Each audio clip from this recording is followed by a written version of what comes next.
Bonjour mes frères et sœurs, bonjour à tous, que la paix du Christ soit avec vous. En ce jour, nous allons faire un partage qui a pour thème la tempête apaisée. La tempête apaisée. La semaine passée, nous avons parlé de plusieurs miracles et cette semaine, nous continuons encore sur cette lignée de miracles qui est la tempête apaisée. Nous allons lire dans l'évangile de Marc au chapitre 4, versets 35 à 41. Je vous invite à la lecture. Ce même jour, sur le soir, Jésus leur dit: « Passons à l'autre bord. » Après avoir renvoyé la foule, ils l'emmenèrent dans la barque. Et il y avait aussi d'autres barques avec lui. Il s'éleva un grand tourbillon, et les flots se jetaient dans la barque au point qu'elle se remplissait déjà. Et lui, il dormait à la poupe sur le coussin. Ils le réveillèrent et lui dirent: « Maître, ne t'inquiètes-tu pas de ce que nous périssons ?» S'étant réveillé, il menaça le vent et dit à la mer: « Silence, tais-toi !» Et le vent cessa. Et il y eut un grand calme. Puis il leur dit: « Pourquoi avez-vous ainsi peur? Comment n'avez-vous point de foi ?» Ils furent saisis d'une grande frayeur et ils se dirent les uns des autres: « Quel est donc celui à qui obéissent même le vent et la mer ?» Amen, mes frères. Quel est donc celui-ci à qui obéissent même le vent et la mer? Ce passage de la tempête apaisée, nous les connaissons tous pour certains. Il figure dans 3 des 4 évangiles. Aujourd'hui, nous avons lu ce récit dans la version de Marc, dans sa forme la plus succincte, la plus dépouillée. L'évangéliste n'a gardé que l'essentiel. Mes frères et sœurs, passons sur l'autre rive. Notre récit commence par cette invitation de Jésus. Une initiative qui marque une rupture, même aussi une initiative qui ne sont pas très judicieuses. La journée se termine. On peut donc en déduire que la nuit va bientôt tomber. Et c'est à ce moment-là que Jésus invite ses disciples à traverser la mer de Galilée pour aller dans un autre endroit, dans un autre territoire, le territoire des païens. Pour les Juifs, mes frères et sœurs, les eaux de la mer ou même celles de ce qui nous est seulement un petit lac représentaient le lieu du péché et du mal. Parce qu'à la différence de la terre ferme, l'eau est par excellence le lieu de l'instabilité. Jésus invite ses disciples à un déplacement, à un changement. Or, tout changement, quel qu'il soit, peut réserver des surprises, mes frères et sœurs. On quitte ce qui est connu pour aller vers l'inconnu. C'est ce qui se passe ici, mes frères et sœurs. Et la surprise qui attend les disciples n'est pas bonne. Voilà qu'une tempête se déclenche. Une fois qu'ils sont au milieu du lac, à bonne distance des 2 rives, il fait nuit. Et avec ce mauvais temps, les disciples ne peuvent plus s'orienter en regardant les étoiles. Et cette tempête est violente. La barque est malmenée par les vagues et prend l'eau. Pas besoin d'être marin pour comprendre que la situation est grave. Le bateau est en train de couler.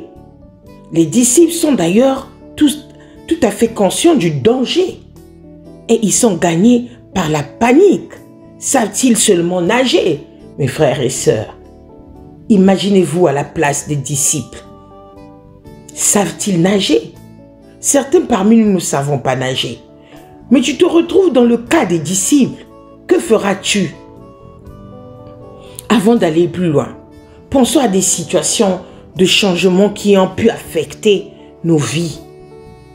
Peut-être un déménagement, une reconversion professionnelle, une période de chômage, la venue d'un nouvel enfant, ou que sais-je encore. Ce genre de situation peut avoir des effets déstabilisants et perturbateurs. Et dans une telle situation, peut-être nous trouver à avoir peur comme les disciples, mes frères et sœurs. Revenons aux disciples.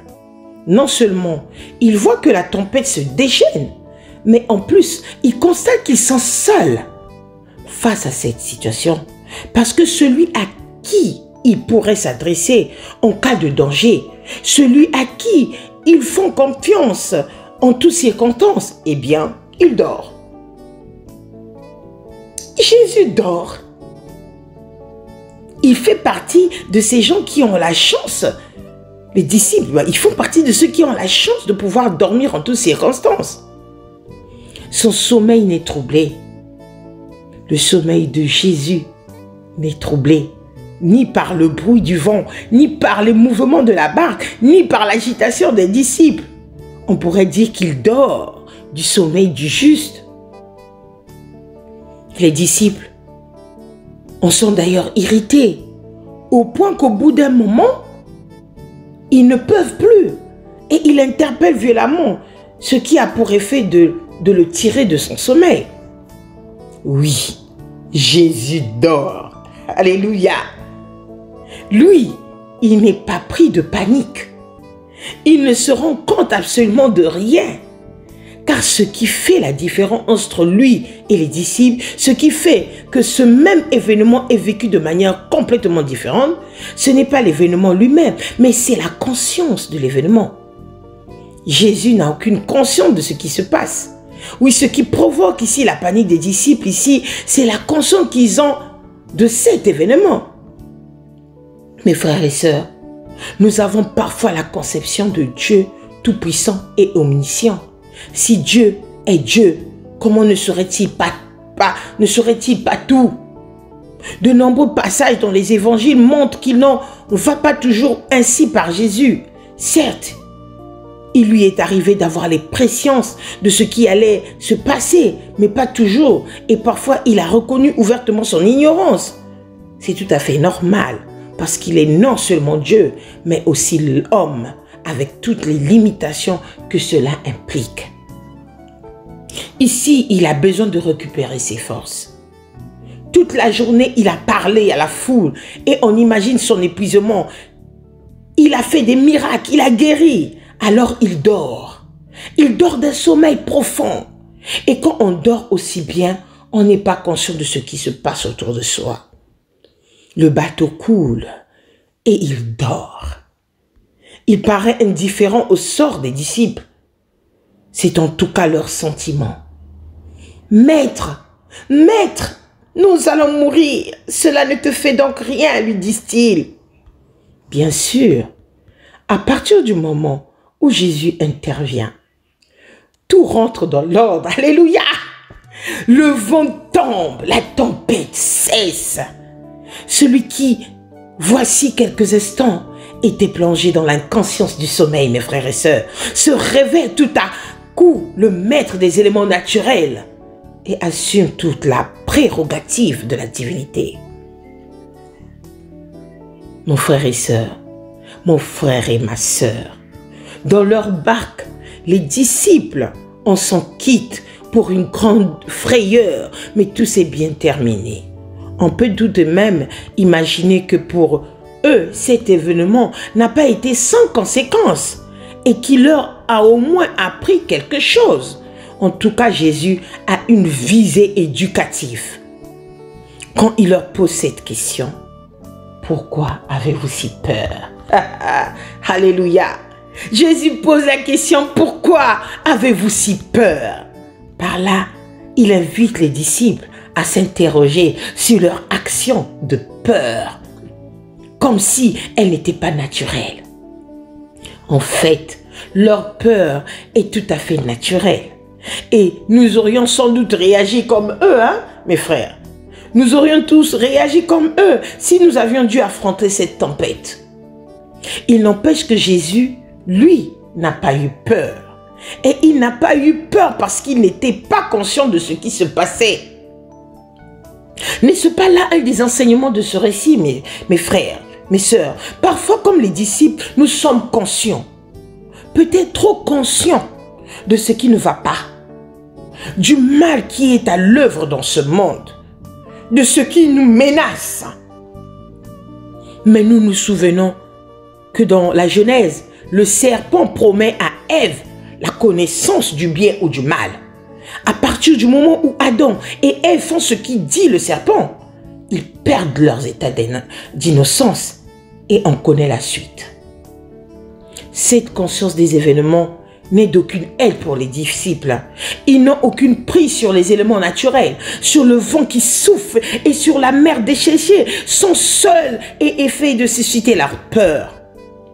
Peut-être Jésus veut-il simplement leur montrer que la foi est indépendante de notre conscience du monde extérieur.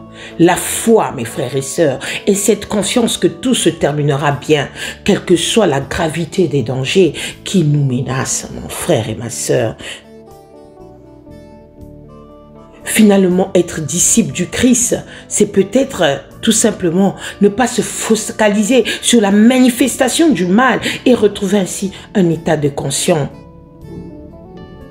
Mes frères et sœurs, quelle est la tempête qui te fait peur en ce moment dans ta vie? Quelle est la tempête qui te menace? Mais où est ta foi? Mon frère et ma sœur, ce récit doit nous faire réfléchir. Nous sommes des humains. Nous rencontrons des tempêtes. Nous devons avoir nos regards fixés auprès de notre Dieu, parce qu'il est l'alpha et l'oméga, le premier et le dernier, le commencement et la fin. Alors, ne nous laisserons pas impressionner par les tempêtes et nous continuons à vivre dans la sérénité que Jésus-Christ nous a promise, mes frères et sœurs. Continuons à vivre dans la sérénité. Rappelons-nous, Jésus nous pose la question, pourquoi avez-vous aussi peur? Pourquoi avez-vous ainsi peur? Mes frères et mon frère et ma sœur, n'ayons pas peur. En tant qu'être humain, Jésus, il est là, à côté de nous. Il est avec nous. Il est devant nous. Il est derrière nous. Il nous tient par sa main. Quelle que soit la tempête que tu vis, quels que soient les événements de la vie que tu rencontres, qui te blessent, mon frère et ma sœur, tout en regard vers ton Dieu. Tu te dis, Seigneur, pourquoi m'as-tu abandonné? Jésus n'abandonne pas. Il est à côté de toi. Il suffit simplement de demander, de chercher et de frapper à la porte. Et en un seul mot, la tempête sera apaisée et le silence rentrera dans ta vie. Que Dieu nous bénisse tous. Amen. Prions mes frères et sœurs. Père éternel, nous venons auprès de toi te dire merci pour ta parole. Aujourd'hui, tu nous parles de cette tempête. Cette tempête qui bouleverse nos vies. Cette tempête qui nous frustre. Cette tempête qui ne donne pas la paix. Mais par ce récit, tu nous montres que tu es Seigneur, que tu es à côté de nous, que tu es devant nous, que tu es derrière nous et que tu nous conduis à chaque instant. Quel que soit ton sommeil, tu es là. Tu nous poses la question, pourquoi avons-nous peur? Mais Seigneur, tu nous demandes en ce jour d'avoir la foi, d'avoir la foi en toutes circonstances, avoir cette assurance, car tu es là auprès de nous. Quels que soient les obstacles, tu es là. En un seul mot, tout est accompli. Aujourd'hui, Père éternel, en ce jour avec mes frères et sœurs, écoute nos prières. Écoute les pensées de chacun de mes sœurs. Écoute les projets de chacun de mes frères et sœurs. Écoute les obstacles, les tempêtes de mes frères et sœurs. Aujourd'hui, nous sommes comme les disciples et nous disons, Père, habite dans notre vie. Que notre sentier soit rempli de ta lumière fervente, de ta flamme dans notre vie. Père, nous avons l'assurance d'être sauvés parce que tu es avec nous. Tu es avec nous à chaque instant. Que ton nom soit exalté pour l'éternité. Amen. Mes frères et sœurs, n'oublions pas que notre Dieu est éternel. N'oublions pas que notre Dieu est toujours à côté de nous. Il est devant nous, il est derrière nous et il nous tient dans ses mains. Que Dieu nous bénisse tous. Amen.